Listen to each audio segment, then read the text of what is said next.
Hello everyone, आज है 6 मई और आज इस वीडियो में हम बात करने जा रहे हैं पंजाब नेशनल बैंक के बारे में। 6.5% का डिक्लाइन।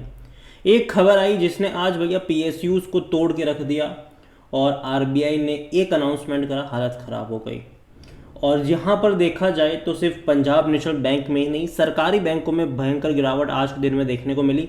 और इतना ही नहीं, लोन देने वाली जो बाकी फर्म है गवर्नमेंट वाली, वहाँ पर भी गिरावट आई। जिनमें सबसे ज़्यादा गिरावट अगर आप देखोगे तो पीएफसी में आई, पावर फाइनेंस कॉर्पोरेशन। तकरीबन ये 10% से भी ज़्यादा गिर चुका था, लेकिन देखा जाए तो बाद में रिकवरी हुई है, लेकिन एंड ऑफ द डे 9% का डिक्लाइन ज़रूर रहा। आरईसी में भी तकरीबन 7.5% का डिक्लाइन रहा। इरडा का शेयर भी तकरीबन 4% गिरा। इसके अलावा कई सारे और जो सरकारी बैंक है वहाँ पर मेजर फॉल देखने को मिले, चाहे वो बैंक ऑफ बड़ौदा में 4% का फॉल हो या फिर एसबीआई में तकरीबन 2.5 से 3% की गिरावट हो, देखने को मिला जरूर है। बात करेंगे उसके बारे में, लेकिन स्पेसिफिकली पंजाब नेशनल बैंक के बारे में ही बात करेंगे कि सपोर्ट कहाँ पर है, भरोसा कर सकते हैं कि नहीं। देखिए, वीडियो को शुरू करो उससे पहले अगर आपने अभी तक चैनल को सब्सक्राइब नहीं किया तो प्लीज़ अभी इसे सब्सक्राइब कर लीजिए, क्योंकि आगे भी बहुत सारे वीडियोस हैं जो आपको काफ़ी ज़्यादा हेल्प करेंगे।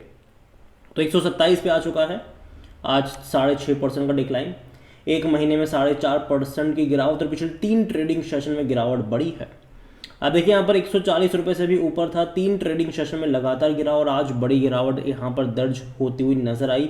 एक महीने के सबसे लोवेस्ट प्राइस पे आ चुका है। एक साल की अगर हम बात करें तब हालांकि अच्छा खासा ग्रोथ है, 145% का ग्रोथ है और 50 रुपये से भी नीचे शेयर था। बड़ी तेज़ी आई थी यहाँ पर, देखो फिर वापस से गिरावट आई, बड़ी तेज़ी देखने को मिली और धीरे धीरे बढ़ रहा है। लेकिन जब भी तेज़ी आई, गिरावट भी साथ में देखने को मिली। अभी यहाँ पर जो नेक्स्ट सपोर्ट है वो 115 रुपये के आसपास देखने को मिल रहा है और कहीं ना कहीं मुझे लगता है कि वहाँ पर ये गिरावट रुकनी चाहिए, थमनी चाहिए। और आज की जो गिरावट की सबसे बड़ी वजह थी वो भाई साहब 12% तक के डिक्लाइन देखने को मिले थे हमें यहाँ पर। और ज़्यादातर जो गिरावट थी वो पीएफसी, आरईसी, इरडा में देखने को मिली। उसके अलावा पंजाब नेशनल बैंक भी आज बड़ी गिरावट दिखाता हुआ नजर आया। यहाँ पर वो मूव कब आया? जब रिजर्व बैंक ऑफ इंडिया ने ड्राफ्ट करा, गाइडलाइन रखी on project financing, which mentioned that the 5 personal general provisions should be made on all existing and fresh project loan which are in the construction phase, meaning before commercial operation commerce। तो यहाँ पर simple सी बात है कि RBI ने, देखो infra की कई सारी लोन्स चलती है, ठीक है, चाहे वो पावर से जुड़ी हुई हो या फिर चाहे वो बाकी तरीके से हो। इंफ्रा की कई सारी कंपनियों को लोन देने का काम ये करते हैं। अब जाहिर सी बात है कई सारे लोन्स ऐसे होते हैं जिसको टाइम लगता है, ठीक है।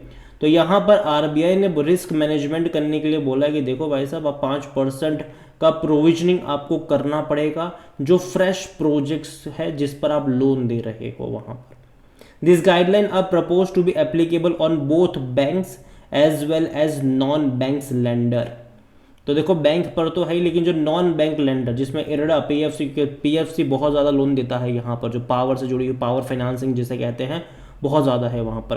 The provisioning requirement will be on standard project loan for both infra and non infra project and project loan towards real estate. जो रियल एस्टेट में भी जो लोन वगैरह होती है वहाँ पर 5% की प्रोविजनिंग करनी पड़ेगी और इसके चलते कहीं ना कहीं इनका जो प्रॉफिट्स है उस पर असर पड़ेगा जब ये अपने नंबर्स को रिपोर्ट करेंगे। हालांकि 5% के बाद धीरे धीरे ये कम भी होगा। यहाँ पर अगर आप देखो तो RBI guideline further stated that the standard provisioning on project loan can be reduce to 2.5% once the project are operational. मतलब देखो, जब अंडर कंस्ट्रक्शन में प्रोजेक्ट होगा तब 5% की प्रोविजनिंग करनी पड़ेगी इन बैंकों को और प्राइवेट लेंडर्स को, लेकिन एक बार जब प्रोजेक्ट जो है वो ऑपरेशनल हो गया तो वो 2.5% तक आ जाएगा और 1% हो जाएगा ऑफ फंडेड आउटस्टैंडिंग। मतलब जो प्रोजेक्ट है वो positive net operating cash flow में आ जाएगा। तो ये होगा यहाँ पर। और यहाँ पर अगर आप देखो, the current payment obligation and the long term debt on the project has declined by at least 20% with the lenders। तो ये बड़ी बात है यहाँ पर, और जिसके चलते कहीं ना कहीं हमें बड़ी सी दिक्कत देखने को मिल रही है। और देखा जाए तो इनको आने वाले टाइम में बहुत सारी प्रोविजनिंग करनी पड़ सकती है। यहाँ पर देखो कि आरईसी का अगर आप देखोगे तो स्टॉक 7.5% तक लोअर रहा, making the biggest single day drop in 8 month. REC में भी ये चीज़ देखने को मिली, पीएफसी में भी और इरडा में भी। हालांकि पंजाब नेशनल बैंक में भी जो गिरावट आई है उसकी भी वजह यही है। आज वॉल्यूम अगर हम देखेंगे तो भाई साहब 14-14.5 करोड़ से भी ज़्यादा के शेयर ट्रेड होते यहाँ पर नजर आए। एक टाइम पे 280 रुपये का शेयर था और एक टाइम पे 7 रुपये का भी था। मार्केट कैप इसका 1,40,000 करोड़ के आसपास का देखने को मिल रहा है। कंपनी को लेकर अगर बात करी जाए तो बैंक को लेकर तो according to money control user 87% लोग कह रहे खरीदारी करो, 13% लोग कह रहे बेचो और भाग जाओ यहाँ से। यहाँ पर अगर आप इनके डिविडेंड के बारे में देखेंगे तो हाँ, ये डिविडेंड पे करना शुरू कर चुका है। 65 पैसा पर शेयर का इसने पिछले साल पे करा था। और इसके जहाँ तक रिजल्ट्स की बात की तो अभी तक कोई डेट सामने नहीं आई कि नंबर्स कब आएंगे। उम्मीद करता हूँ कि जल्दी नंबर आए, और नंबर जैसे ही आएंगे यहाँ पर एक्सपेक्टेड रहेगा कि डिविडेंड तो हालांकि इस क्वार्टर में नहीं, हर बार ये जून में पे करते हैं, तो अगले क्वार्टरली नंबर जब आएंगे तभी ये डिविडेंड आपको पे करता नजर आएगा जून में।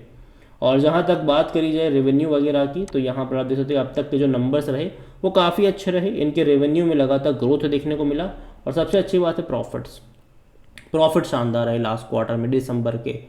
अभी मार्च के देखने रहेंगे कि नंबर्स कैसे आएंगे। एक्सपेक्टेशन तो काफ़ी हाई है। रीज़न ये है कि पिछले साल मार्च में 1,740 करोड़ का इनका प्रॉफिट था, और इससे पहले दिसंबर वाले में 2,250 करोड़ का था, तो इससे ज़्यादा का क्लॉक करना पड़ेगा इनको। और जहाँ तक रेवेन्यू की बात करें तो वो भी लगातार अच्छे रेवेन्यू रहे, और देखो रेवेन्यू लगातार क्वार्टर क्वार्टर बढ़े हैं, तो मुझे लगता है कि रेवेन्यू तो डेफिनेटली बढ़ते हुए आपको नजर आएंगे यहाँ पर, उसमें कोई दिक्कत की बात नहीं है।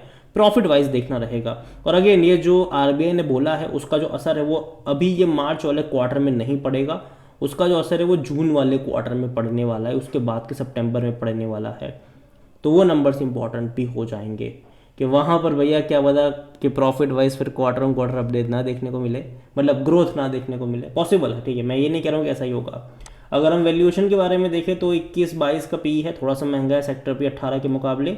लेकिन अगर यहाँ से एग्जिस्टिंग लेवल से अगर मान लीजिए कि 115 की रेंज में चला जाएगा तो कहीं ना कहीं इसका जो पी रेशियो है वो भी एडजस्ट हो जाएगा, और वो उस लेवल पर सस्ता तो हो जाएगा, ये मेरा मानना है। 17% एनालिस्ट कहते हैं खरीदारी करो। फिनेंशियल्स अगर आप देखोगे इसके तो डेफिनेटली जैसे कि मैंने कहा कि अच्छे नंबर्स क्लॉक कर रहा है, ये अच्छी बात है कि इनके रेवेन्यू लगातार बढ़ रहे हैं, और लास्ट क्वार्टर का प्रॉफिट भी काफ़ी अच्छा था, और इसीलिए मार्च वाले क्वार्टर से एक्सपेक्टेशन अभी और ज़्यादा बढ़ चुकी है। शेयर होल्डिंग के बारे में देखा जाए तो जो प्रमोटर है उनके पास 73.15% का स्टेक है। प्रमोटर कौन है? गवर्नमेंट, सरकारी बैंक है ये। म्यूचुअल फंड की पहले 4.81% की होल्डिंग थी, घट के ये 3.43 पर आ चुके हैं। डोमेस्टिक वाले 8.93 से थोड़ी सी खरीदारी करके 8.94 पर आए, लेकिन सबसे ज़्यादा सरप्राइज किसी ने करा तो वो एफआईल्स। भाई साहब एफआईल्स 3.10% से एक ही झटके में बढ़ के 4.82 पर आ गए। तो बड़ी क्वांटिटी में एफआईल्स की तरफ से बाइंग हमें देखने को मिली है। रिटेल ने हल्के से बिकवाली करी 10.01% से रिटेल, और अदर्स के मिलाकर 9.67% पर आ चुके हैं। ओवरऑल अगर मैं पंजाब नेशनल बैंक के बारे में देखूँ तो मुझे अच्छा लगता है, ठीक है, लेकिन अभी जिस तरीके का सिनारियो है न्यूज़ के चलते डेफिनेटली मतलब पिछले 2 ट्रेडिंग सेशन से तो ये गिर ही रहा था, और आज का जो ट्रिगर आया है वो न्यूज़ के चलते आया है। और कहीं ना कहीं मुझे लगता है कि 115 रुपये का जो लेवल है वहाँ पर एक बेस बनना चाहिए, वहाँ पर एक सपोर्ट बनना चाहिए। तो अगर ये आपको 115-118 की रेंज में नज़र आता है तो वहाँ से बाय ऑन डिप्स की शुरुआत हो सकती है। अगेन मैं यहाँ पर वर्ड इस्तेमाल कर रहा हूँ बाय ऑन डिप्स, मतलब कि 15 और 118 के बीच में जाए थोड़ी सी क्वांटिटी ऐड करो, उसके बाद हर 10% के डिक्लाइन पे धीरे धीरे एवरेज करने के मौके ढूंढने चाहिए, और वो लॉन्ग टर्म के लिए, शॉर्ट टर्म के लिए नहीं, क्योंकि मैं शॉर्ट टर्म की बात नहीं तो मैं लॉन्ग टर्म की ही बात करूंगा, ठीक है। ये मेरा पर्सनल ओपिनियन है, कोई भी इन्वेस्टमेंट एडवाइस नहीं। वीडियो को यहीं पे एंड करता हूँ। पसंद आया हो तो लाइक करें, शेयर करें, चैनल वगैरह पहले बाहर है तो प्लीज़ सब्सक्राइब करें। और पंजाब नेशनल बैंक के बारे में क्या सोच रहे हैं वो भी आप मुझे कमेंट में लिख के बता सकते हैं। Thank you.